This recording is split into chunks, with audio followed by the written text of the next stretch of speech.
Hello everyone, welcome back to your YouTube channel for creative studies. आज इस session के माध्यम से हम लोग देखेंगे BPAG 174 के यूनिट 8 चैप्टर नंबर 8 को देखेंगे, जैसा कि जिसका नाम है सतत विकास और खाद्य सुरक्षा के बीच संबंध।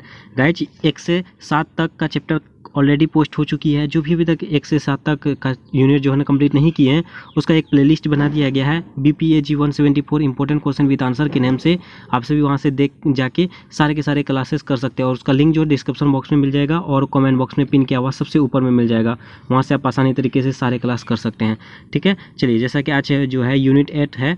यूनिट 8 का नाम है सतत विकास और खाद्य सुरक्षा के बीच संबंध। इसमें हम लोग देखेंगे, इसमें जो टोटल 4 पॉइंट्स हैं, 4 टॉपिक्स हैं। जैसे कि 8.2 में देखिए सतत विकास की अवधारणा और उद्भव, और उसके बाद है खाद्य सुरक्षा का अर्थ और अवधारणा। उसके बाद 8.4 है खाद्य सुरक्षा के आयाम, और 8.5 है सतत विकास और खाद्य सुरक्षा के बीच संबंध। ये चारों के चारों इंपॉर्टेंट रहेंगे। चारों में से कोई ना कोई आपको एग्जाम में देखने को मिलेगा, इसलिए हम लोग चारों को कवर करेंगे इस सेशन के माध्यम से। ओके, चलिए स्टार्ट करते हैं। जैसे कि आज 8.2 है।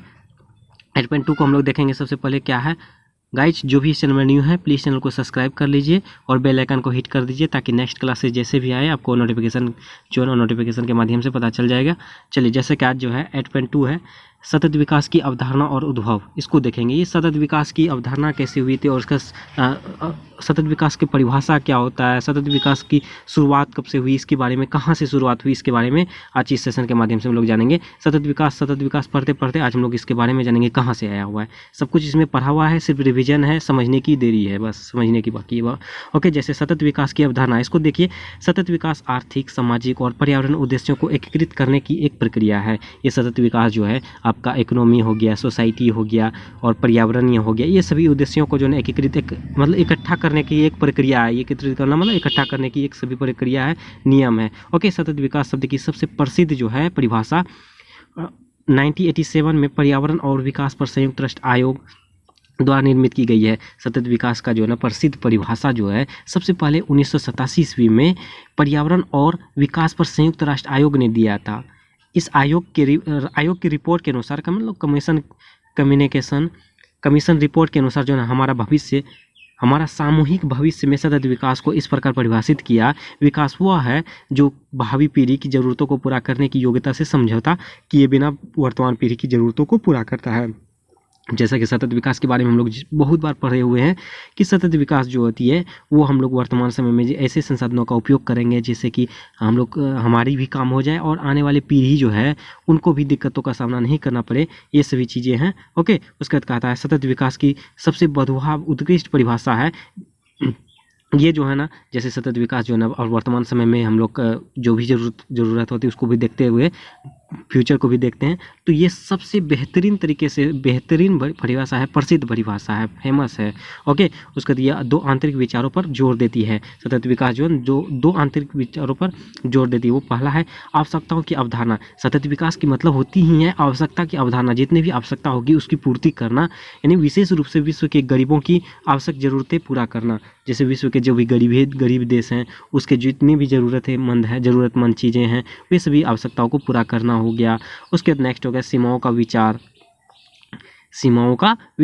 वर्तमान और भविष्य की आवश्यकताओं को पूरा करने के लिए पर्यावरण की दक्षता पर प्रौद्योगिकी और सामाजिक संगठन के द्वारा लगाए गए सीमाओं पर विचार, यानी जितने भी वर्तमान समय में और फ्यूचर में हम लोग को जितनी भी आवश्यकता होंगे, जितने भी संसाधन की आवश्यकता होगी, उसमें जैसे मान के चलते हम लोग कि संसाधन होगी, ये तो पर्यावरण से हम लोग मिल ही जा रहा है। उसके बाद हम लोग प्रौद्योगिकी का उपयोग करेंगे। ये सब प्रौद्योगिकी जो टेक्नोलॉजी का उपयोग हम लोग संजय जी कर रहे थे, तो ये सब समय चीज़ों पर हम लोग मतलब प्रतिबंध लगाएंगे, इतनी सीमा लगाएंगे, इतना उपयोग करेंगे, इतना भावी फ्यूचर के लिए रखेंगे और इतना हम लोग टेक्नोलॉजी वगैरह प्रौद्योगिकी का उपयोग करेंगे। ठीक है, इन सभी चीज़ों पर विचार करेंगे, कितना कहाँ से कहाँ तक करना है। उसके बाद ये विचार विकासशील देशों में रहने वाले दुनिया के गरीबों के तत्काल विकास की ज़रूरतों को पूरा करने और पर्यावरण सीमाओं की विफलता के परिणाम स्वरूप निरंतर प्रगति के लिए खतरा होने के कारण इसकी नैतिक अनिवार्यता है। ये जो है विकासशील देश हैं, जो अभी प्रोग्रेस पे हैं, वे सभी देशों के लिए जो गरीब देश हैं उसको वर्तमान समय में उसके विकास की ज़रूरतों के लिए जो विकासशील देश हैं उसको जो ज़रूरत है ताकि उसको विकास करना है, तो ये सभी चीज़ें होंगे जो कि उसके बाद पर्यावरण सीमाओं पर विफलता के परिणाम को नियंत्रण करने के लिए हम लोग उसके जो ना खतरा होने की संभावना हो सकती है। जैसे हम लोग अभी विकासशील देश विकास कर रहा है, उसी में हम लोग पर्यावरण पर्यावरण का जो है ना ज़्यादा से ज़्यादा उपयोग कर लेंगे सिर्फ अपना विकास करने के लिए, तो आगे चलकर हम लोग खतरा हो जाएगा, फ्यूचर में खतरा का सामना करना पड़ेगा। साथ ही सतत विकास यह प्रसिद्ध परिभाषा मूल तत्वों के रूप में 3 नियमों को प्रस्तुत करती है, जैसे पारस्परिकता। सतत विकास पहचानने वाले मानव पर्यावरण को प्रभावित करते हैं और इससे प्रभावित होते हैं। ये सतत विकास जो है, सस्टेनेबल डेवलपमेंट जो है, इसको पहचानने वाले मानव पर्यावरण को प्रभावित करते हैं, मानव पर्यावरण को प्रभावित करते हैं और इससे प्रभावित होते हैं। ये दोनों प्रभावित होते हैं, ठीक है। मानव है तो वन है तो हम है ना, उसी तरह कहा जा रहा है मानव पर्यावरण को प्रभावित करता और वो मानव को प्रभावित करता है, ठीक है। सततता, सतत विकास स्वीकार करता है कि पर्यावरण के साथ मानव संबंधों को दीर्घकालीन समय में सतत होना चाहिए। ये सततता जो है ना, सतत विकास जो है ये स्वीकार करता है, ये करता है कि जो पर्यावरण के साथ यानी वो हम लोग जो है पेड़ पौधा जितनी भी चीज़ें हैं वो सभी के साथ साथ हम लोग मानव संबंधों का दीर्घकालीन हम लोग साथ साथ चलेंगे। जितना दिन वन चलेगा, जितने दिन पर्यावरण चलेगी, उतना दिन हम लोग भी चलेंगे, साथ साथ तक चलेंगे, दीर्घकालीन तक चलेंगे, ठीक है, लंबे समय तक चलेंगे। ओके, उसके बाद कहता है एकीकरण। सतत विकास निस्संदेह रूप से यह स्वीकार करता है कि पर्यावरण, सामाजिक विकास और आर्थिक विकास एक दूसरे को परस्पर प्रभावित करते हैं। ये जो सतत विकास जो होती है सभी चीज़ों के लिए हम लोग प्रभावित करते हैं, जैसे कि आर्थिक के लिए हो गया, पर्यावरण के लिए हो गया, समाज के लिए हो गया, ये सभी चीज़ सभी को हम लोग एक दूसरे को प्रभावित करते हैं। ओके, ये तो हो गया सतत विकास की अवधारणा। अब देखेंगे सतत विकास का उद्भव। सतत विकास की शुभारंभ कैसे हुई, कहाँ से हुई, कैसे हुई। इसमें देखिए 1990 के दशक से संयुक्त राष्ट्र की सरकारों एवं और एजेंसियों द्वारा सतत विकास की अवधारणा का सबसे अधिक से अधिक समर्थन किया गया। ये जो 1990 के दशक में जो है ना संयुक्त राष्ट्र जो है एक सरकार, संयुक्त राष्ट्र अमेरिका हो गया, संयुक्त राष्ट्र सरकार जो हो गया और उसके एजेंसियां जो होगी, समूह हो गई, संगठन हो गई, उसके द्वारा सतत विकास की अवधारणा को अधिक से अधिक समर्थन दिया था। ये सतत विकास के बारे में ज़्यादा से ज़्यादा ध्यान दिया था। उसके बाद धीरे धीरे एक नए अंतर्राष्ट्रीय मानदंड के रूप में उभरा, जो एक प्रकार से परिवर्तन का विशेषक है, जिसे विश्वसनीय विकास माना जाता है। सतत विकास की अवधारणा 4 प्रमुख घटनाओं के माध्यम से वर्तमान समय में विकसित हुई है, जैसे कि पहला है गया मानव पर्यावरण पर संयुक्त राष्ट्र सम्मेलन। 1972 ईस्वी में जो है मानव पर्यावरण पर संयुक्त राष्ट्र सम्मेलन हुआ था। उसमें देखिए, उसमें कहा जाता है 1972 में स्टॉकहोम में आयोजित मानव पर्यावरण व संयुक्त राष्ट्र सम्मेलन का सतत विकास के उद्भव में बहुत महत्व है। यानी देखा जाए, बोला जाए, हम लोग बोल सकते हैं कि सतत विकास का जो है जब से हम लोग शुरुआत हुई है वो होगी 1972 में स्टॉकहोम में आयोजित एक प्रोग्राम हुई थी, वो पर्यावरण पर संयुक्त राष्ट्र सम्मेलन, ठीक है, उससे हम लोग का निकला है। उसके बाद स्टॉकहोम सम्मेलन के नाम से प्रसिद्ध यह कार्यक्रम पर्यावरण की रक्षा की आवश्यकता और महत्व की दुनिया भर में बढ़ती जागरूकता पर राजनीतिक स्वीकारता का एक प्रमुख प्रतीक बन गया है। ये स्टॉकहोम में जो सम्मेलन हुई थी उसके बाद जो है ना ये कार्यक्रम में जो भी चीज़ें हुई थी उसके बाद पर्यावरण की रक्षा के लिए हम लोग आवश्यकता चीज़ों के लिए सतत विकास का एक बेहतरीन तरीके से हम लोग जागरूक हो गए, उसको प्रतीक रूप से स्वीकारता का एक प्रतीक रूप बन गया। यद्यपि इस सम्मेलन ने राजनीति के तरीके से बहुत कम उत्पादित किया, फिर भी यह पर्यावरण और विकास के बीच संबंधों पर जागरूकता पैदा करने में अत्यधिक महत्वपूर्ण रहा। ये सतत विकास जो है हम लोग को पर्यावरण और विकास के बीच में जो जितने भी संबंध है उसको जागरूकता करने में अधिक से अधिक महत्वपूर्ण योगदान दिया सतत विकास। उसका नेक्स्ट पॉइंट आ जाएगा पर्यावरण और विकास पर विश्व आयोग। 1983 ईस्वी में जो है इसमें भी सतत विकास के बारे में चर्चा हुई थी, इसका जो है ना उद्भव हुआ था। सतत विकास की उन्नति में एक और महत्वपूर्ण घटना 1987 में पर्यावरण और विकास पर विश्व आयोग की स्थापना थी, जिसे ब्रंटलैंड आयोग के नाम से जाना जाता है। 1987 में पर्यावरण विकास पर विश्व आयोग की स्थापना हुई थी। उसमें जो है ब्रंटलैंड आयोग की स्थापना हुई थी, उसी को ब्रंटलैंड आयोग कहा जाता है। यह विश्व की प्राकृतिक प्रणालियों की स्थितियों का पता लगाने और वैश्विक पर्यावरण स्वास्थ्य के लिए दृष्टिकोण प्रदान करने के लिए स्थापित किया गया था। ये जो है ना पूरे विश्व के लिए प्राकृतिक हो गया, प्राकृतिक प्रणाली की जो जितनी भी स्थिति होती है उसका सिचुएशन होता है उसको पता लगाने के लिए और विश्व स्तर पर पर्यावरण जो है पर्यावरण स्वास्थ्य के लिए इसके दृष्टिकोण को यानी अप्रोच को प्रदान करने के लिए स्थापित किया गया था। कौन सी? ब्रंटलैंड आयोग किया गया था। उसके बाद कहा जाता है इस ब्रंटलैंड आयोग ने अपनी रिपोर्ट हमारा सामूहिक भविष्य में सतत विकास के परिभाषिक शब्द को केवल लोकप्रिय ही नहीं बताया, बल्कि पहले से ही पहचान की अवधारणा को सुलभ और सहज पहचान योग्य परिभाषा प्रदान की। ये जो है आपको ब्रंटलैंड आयोग के द्वारा जो है ना रिपोर्ट के माध्यम से ये कहा गया है सतत विकास का सिर्फ एक लोकप्रिय नहीं बना, इसमें जो है एक प्रकार का इसका परिभाषा दिया गया। ओके, उसके नेक्स्ट पर आपका जाएगा पर्यावरण विकास पर संयुक्त राष्ट्र सम्मेलन 1992। पर्यावरण और विकास पर संयुक्त राष्ट्र सम्मेलन, जिसे पृथ्वी शिखर सम्मेलन के नाम से जाना जाता है, 1992 ईस्वी में जो सम्मेलन हुई थी पर्यावरण विकास पर संयुक्त राष्ट्र सम्मेलन, जिसको पृथ्वी शिखर सम्मेलन भी कहा जाता है। इसमें जो सतत विकास की दुनिया की अभिरुचि को नवीनीकृत किया। इसके माध्यम से जो है ना सतत विकास के बारे में, दुनिया में ये जो है ना अभिरुचि, इसको रुचि बनाया, उसके नवीनतम नया रूप दिया इसको। इस शिखर सम्मेलन को वैश्विक पर्यावरण शासन में एक मील के पत्थर के रूप में देखा गया। इस शिखर सम्मेलन में विश्व नेता द्वारा सतत विकास का अवधारणा का समर्थन किया गया। ये जो है 1992 ईस्वी में शिखर सम्मेलन हुआ था, उसमें विश्व स्तर के नेताओं ने भी इसका समर्थन किया था। उसका नेक्स्ट वन आपका हो जाएगा सतत विकास पर विश्व शिखर सम्मेलन 2002। सतत विकास पर विश्व शिखर सम्मेलन सतत विकास के व्यवहारिक कार्यान्वयन के महत्व को उजागर करने के लिए सबसे आधुनिक घटना है। शिखर सम्मेलन ने सतत विकास के उल्लेखित प्राथमिक वाले क्षेत्रों के सिद्धांतिक लागू करने के लिए राष्ट्रों को कई प्रतिबंधों को निर्दिष्ट किया गया था। ओके, तो ये पॉइंट हो गया। अब नेक्स्ट टॉपिक हो जाएगा आपके लिए खाद्य सुरक्षा का अर्थ और अवधारणा। देखिए खाद्य सुरक्षा का अर्थ इसमें क्या होता है। देखिए खाद्य सुरक्षा का जैसे कि इसमें देखिए अब तक हमें सतत विकास की अवधारणा के बारे में स्पष्ट समझ हो गई होगी। हम लोग तो अब तक सतत विकास के बारे में समझ चुके थे, सतत विकास में क्या क्या चीज़ें हैं, कैसे क्या हुई, कब उद्घाटन हुई, कब इसकी स्थापना हुई। उसी तरह अब हम लोग देखेंगे खाद्य सुरक्षा। ये खाद्य सुरक्षा क्या होता है, अब देखिए उसी से संबंधित है। हम सतत विकास से संबंधित एक शब्द को समझाने का प्रयत्न करें जो कि खाद्य सुरक्षा है। खाद्य सुरक्षा की अवधारणा जटिल, बहुत तथ्यात्मक परिणामों के साथ एक अगोचर चर है। इसका उपयोग कई शैक्षणिक और नीतिगत प्रवचनों में लगभग 200 भिन्न तरीकों से किया गया है और इसमें 400 संकेतक हैं। खाद्य सुरक्षा की परिभाषा समय के साथ विकसित हुई है। 1974 में खाद्य सुरक्षा को विश्व खाद्य शिखर सम्मेलन द्वारा परिभाषित किया गया। खाद्य सेवन के नियमित विस्तार का पोषण करने के लिए मूलभूत खाद्य सामग्री को हर समय पर्याप्त विश्व खाद्य आपूर्ति की उपलब्धता कराना और उत्पादन को कीमतों की अस्थिरता का समायोजन करना आगे। देखिए जैसे कि सतत विकास के बारे में हम लोग तो अब तक उसकी अवधारणा के बारे में समझ चुके थे। अब हम लोग जो नई टॉपिक जो है ना खाद्य सुरक्षा के बारे में इन्होंने बताने का प्रयास किया है। इसमें कहा गया है जितने भी शैक्षणिक हो गया, नैतिक हो गया, इसमें जो 200 लगभग तरीके अपनाया गया था। उसके बाद 450 संकेत हैं इसमें कि क्या है खाद्य सुरक्षा। उसके बाद इसकी परिभाषा को विकसित किया गया 450 संकेतकों के द्वारा। और ये 1974 ईस्वी में खाद्य सुरक्षा के लिए ना खाद्य शिखर सम्मेलन चालू किया गया था। इसमें क्या होता है खाद्य सुरक्षा के लिए, जैसे सतत विकास के लिए हम लोग को पर्यावरण जरूरी है, सामाजिक आर्थिक दृष्टिकोण से हम लोग के लिए सब कुछ एकत्रित करना चाहिए, सभी चीज़ें जरूरी है। उसी तरह खाद्य सुरक्षा के लिए हम लोग के लिए स्वास्थ्य जरूरी है। स्वास्थ्य जब तक जरूरी रहेगा तो हम लोग को क्या ही होगा। उसी तरह इसमें खाद्य सुरक्षा के बारे में कहा गया है कि क्या भुखमरी हो गया, कहाँ क्या होगा, इसमें खाद्य सुरक्षा की आपूर्ति होगी। ओके, उसके बाद 1990 के दशक में मध्य तक खाद्य सुरक्षा वैश्विक स्तर पर एक प्रमुख चिंता बन गई थी और एक खाद्य सुरक्षा पहुंच में पर्याप्त भोजन शामिल था जो प्रोटीन, ऊर्जा, कुपोषण के लिए चिंता का संकेत था। बाद में इस परिभाषा में खाद्य सुरक्षा पोषण संगठन का देखिए इसमें कहा गया 1990 ईस्वी के दशक में जो मध्य में खाद्य सुरक्षा के एक प्रकार का बहुत ही भयानक रूप से ये चिंतित का विषय बन गया। जैसे कि सतत विकास का चिंतित बन गया था, उसी तरह खाद्य सुरक्षा बन गया। जैसे कि कहीं पर बाढ़ आ गया, कहीं पे भूकंप आ गया तो वहाँ पे जो है ना भुखमरी स्टार्ट हो जाती है।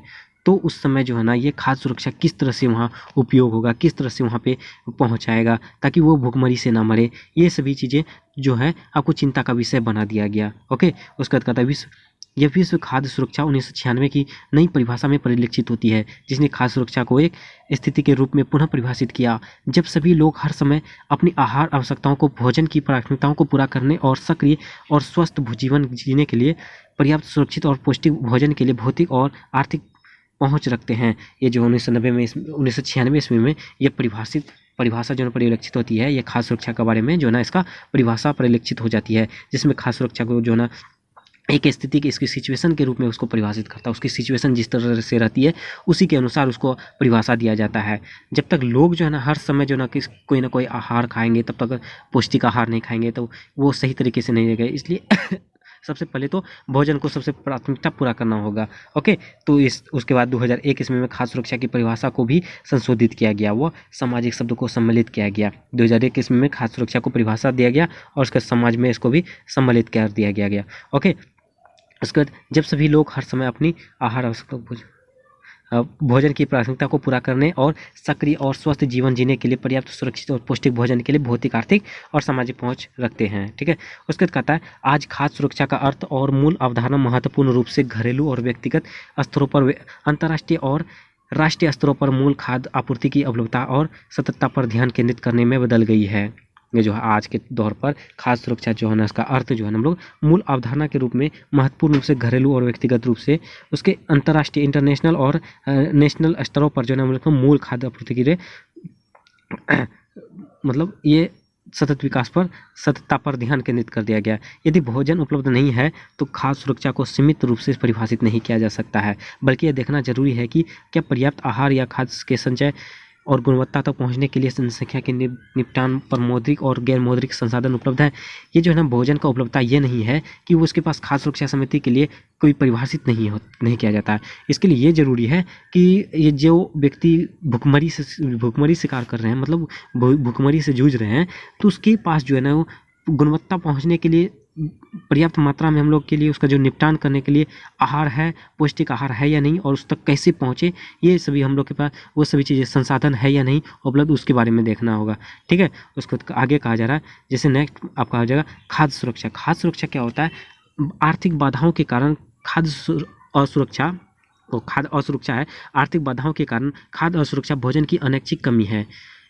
जब यह खाद्य की कमी इस बिंदु तक पहुंचती है, शारीरिक लक्षण महसूस होते हैं, वह भूख लगती है।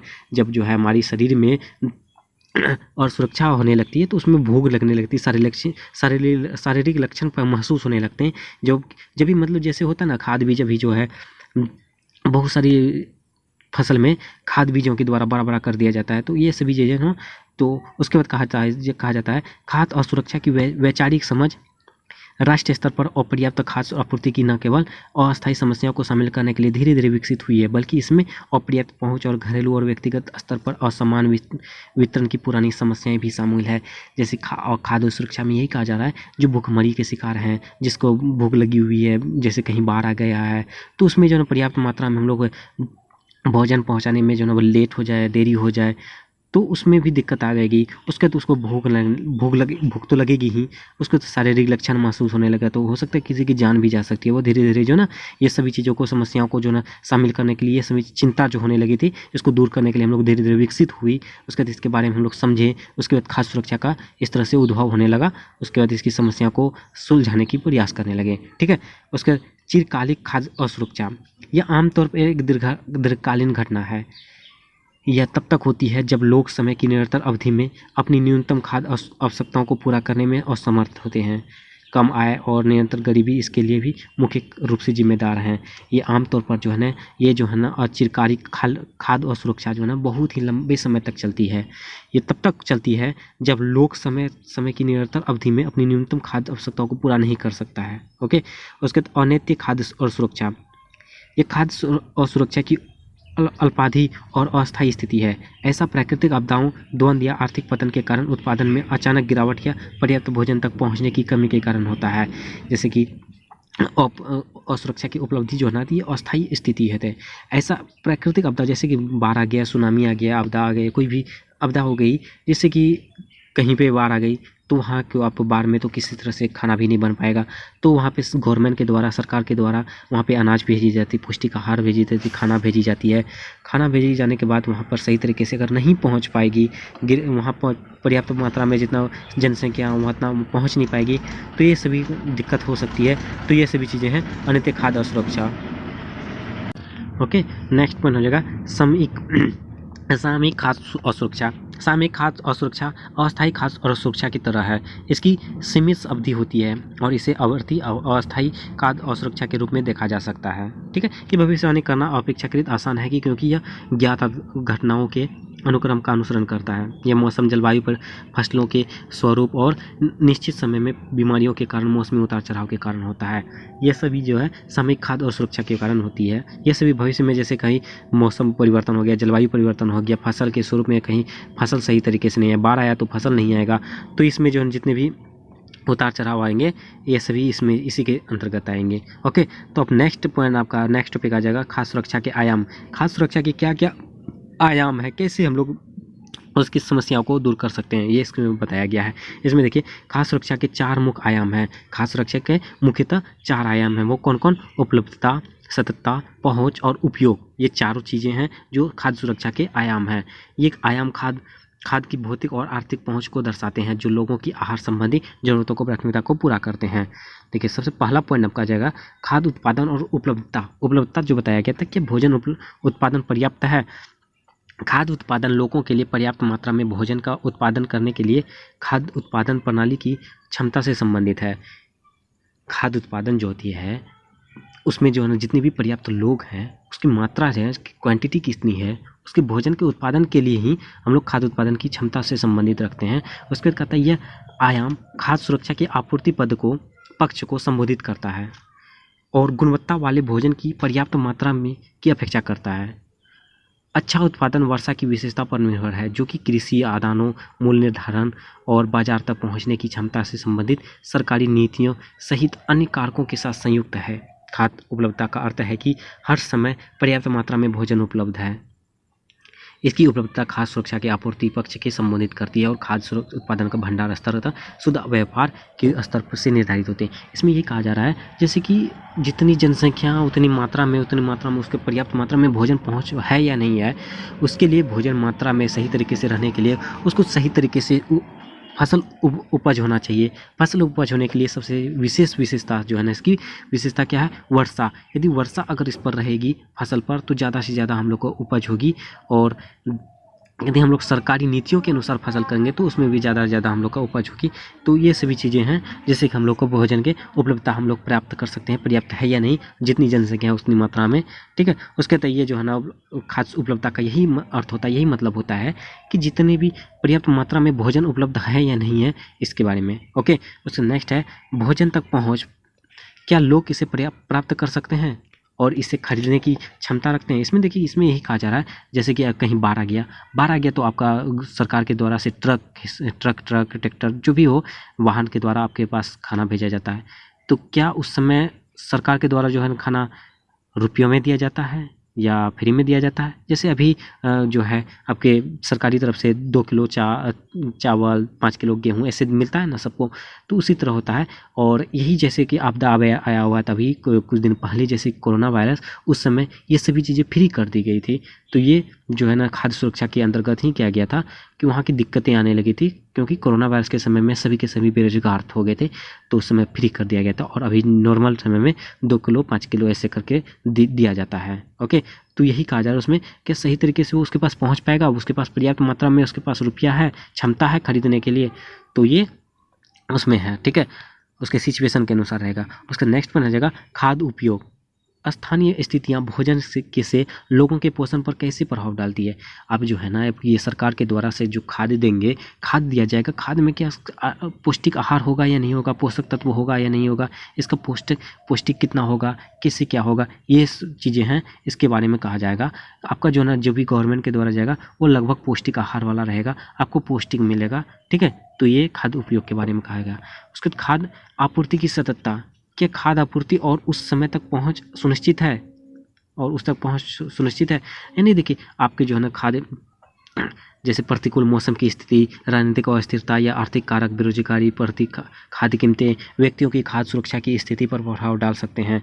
खाद्य सुरक्षा का यह आयाम समय के साथ अन्य 3 आयामों की अस्थिरता को संबोधित करता है। ये जो है ना खाद्य आपूर्ति की, जैसे पहुँच लास्ट वाला था ना पहुँच, तो वो जो है ना बाकी 3 आयामों की अपेक्षा ये बाकी तीनों से अस्थिरता के रूप में संबोधित करता है। इसमें यही कहा जा रहा है जैसे कई मौसम खराब हो गई, राजनीतिक अस्थिरता हो गई, जैसे होता है ना मौसम खराब हो गया तो अब रुका हुआ है, राजनीति में बहुत सारे नेता बोलते नहीं देंगे, नहीं करेंगे ये, उसके बाद आर्थिक कमज़ोर हो जाएगा, जैसे कि फसल नहीं होगी, बाढ़ आ गई तो फसल नहीं हो पाएगी, तो इस तरह से आर्थिक स्थिति भी कम हो जाएगी।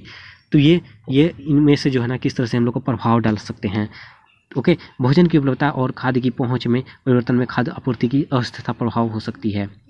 लोग तब तक खाद्य सुरक्षा पर विचार नहीं कर सकते जब तक वे महसूस नहीं कर सकते, और जब तक उपलब्धता, पहुंच और उचित उपयोग की खाद्य स्थिति की अस्थिरता ना हो।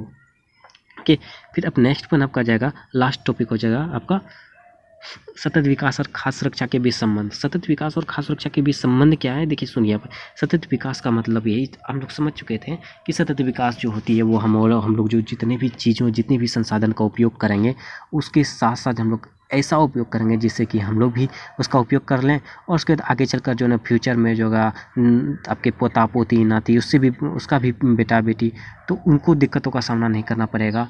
तो ठीक उसी प्रकार कहा जाता है खाद्य सुरक्षा के लिए भी जो ना दोनों का संबंध मिलता जुलता ही है।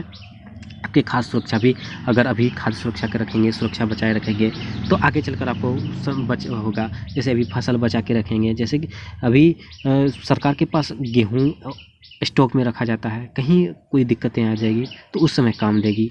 बहुत सारी चीज़ें हैं ऐसे जैसे स्टॉक में रखना चाहिए तो ये आगे चलकर काम देगी। ठीक उसी तरह इसमें भी कहा जा रहा है सतत विकास और खाद्य सुरक्षा के बीच यही संबंध है।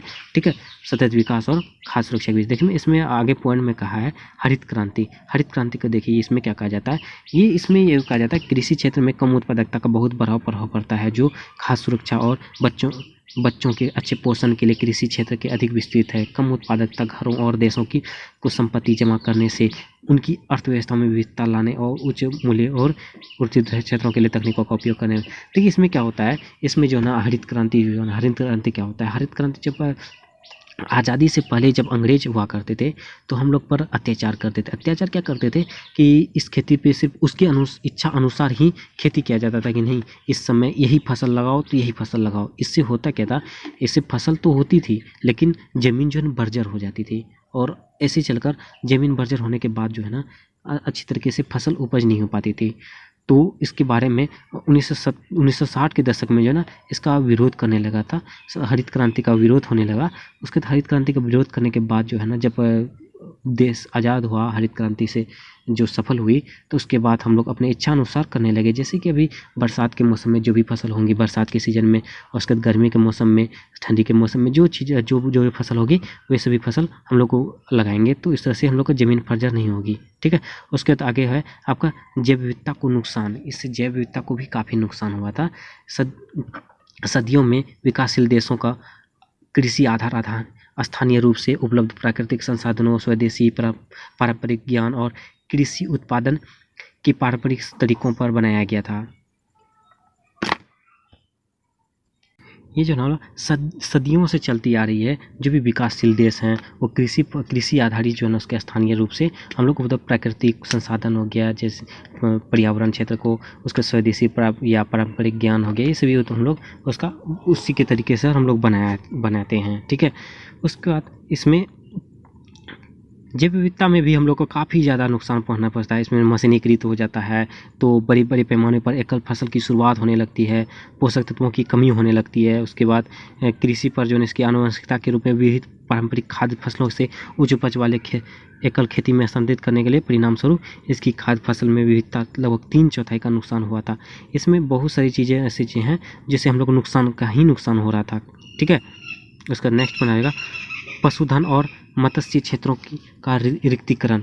देखिए पहले हुआ क्या करते थे, जैसे पशु के द्वारा ही हम लोग सभी चीज़ें करते थे, पशु के द्वारा ही हम लोग हल जोता करते थे, पशु के द्वारा ही मतलब सामान चीज़ें धुआ करते थे।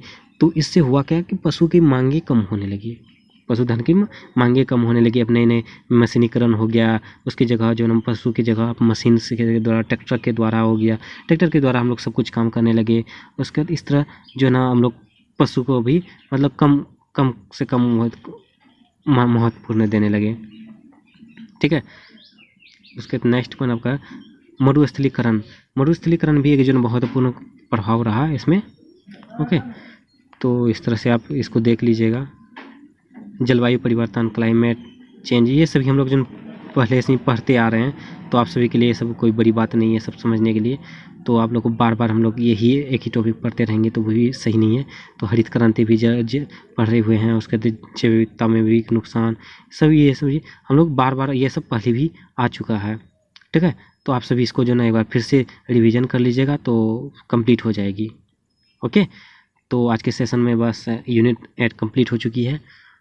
ओके, तो 1 से 8 तक जो भी अभी तक कंप्लीट नहीं किया सबके सब कंप्लीट कर लीजिएगा। उसका लिंक डिस्क्रिप्शन बॉक्स में मिल जाएगा और कमेंट बॉक्स में पिन किया हुआ मिल जाएगा। ओके, तो आज के सेशन में बस इतना ही रहने देते हैं। जो भी इस चैनल में न्यू है प्लीज़ चैनल को सब्सक्राइब कर लीजिए, बेल आइकन को हिट कर दीजिए और वीडियो पसंद है तो लाइक कीजिए, कमेंट के माध्यम से जो भी डाउट हो डाउट पूछिए और अपने दोस्तों को भी शेयर कीजिए। चलिए मिलते हैं नेक्स्ट वीडियो में, तब तक के लिए थैंक यू।